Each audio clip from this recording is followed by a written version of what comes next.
Man meets widow of man whose face he received during 56-hour transplant surgery. Andy Santinas and Kaylin Ross were both troubled individuals.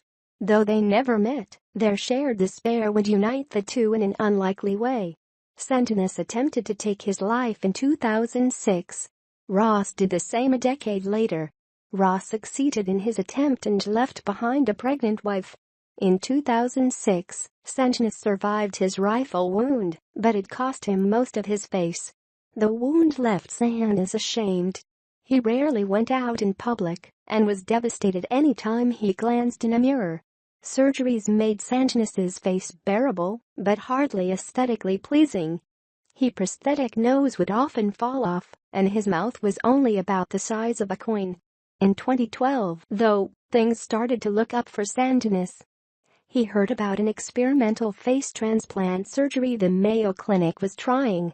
Santinas enrolled in the program and was waitlisted in 2016.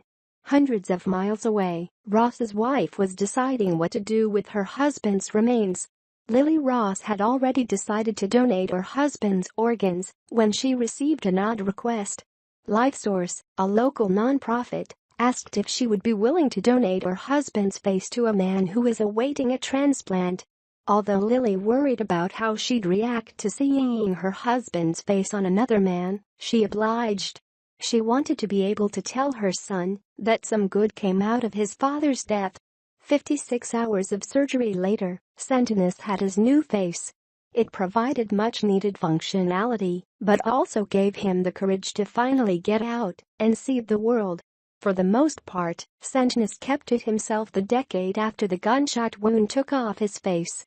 Dr. Samir Mardini, one of the members of Santinas's medical team, was surprised and delighted to find that his patient wasn't the introvert he thought he was.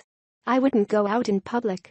I hated going into bigger cities," Santinas told the AP.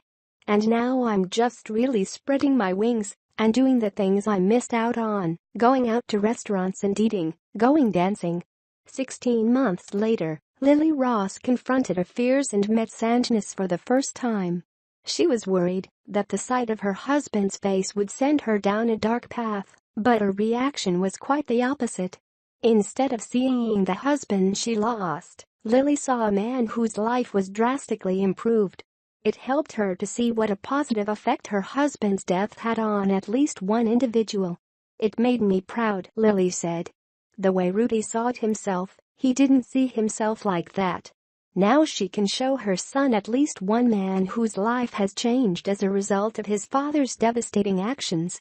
"Meeting Andy, it has finally given me closure," she said.